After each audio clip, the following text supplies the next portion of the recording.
नालासोपाऱ्यामध्ये एका वाहन चालकाला वाहतूक पोलिसांनी परवाना विचारल्याने त्या चालकाने आपल्या वडिलांना बोलावून वाहतूक पोलिसांना मारहाण केल्याचा प्रकार समोर आलाय।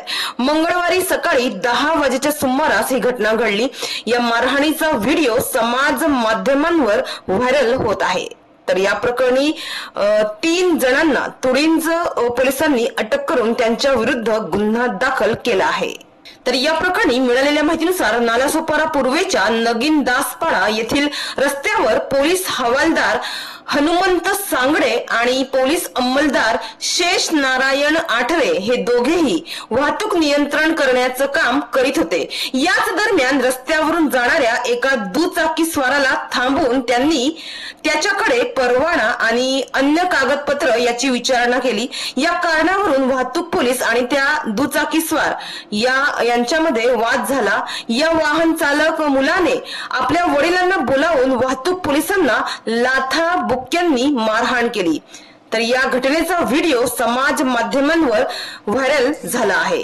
तर माहितीनुसार या प्रकरणी 3 जणांना पोलिसांनी अटक केली आहे। 3 जणांविरुद्ध गुन्हा दाखल करण्यात आला आहे।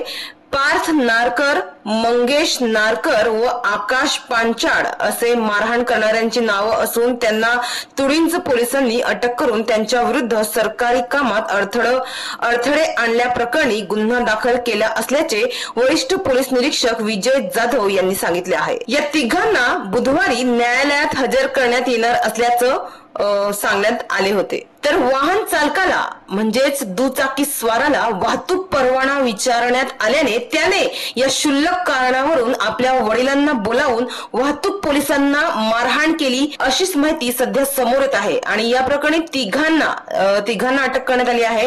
तिघांविरुद्ध गुन्हा दाखल करण्यात आला आहे अशी माहिती मिळत आहे। मात्र या क्षुल्लक कारणावरून मारहाणीपर्यंत जाण्याचं कारण काही वेगळंही असू शकते। पोलिसांकडून त्या दुचाकी स्वाराला कशी वागणूक मिळाली हे अद्यापही समोर आलेलं नाहीये। मात्र मारहाण करणे हे कायद्यानं चुकीचं आहे।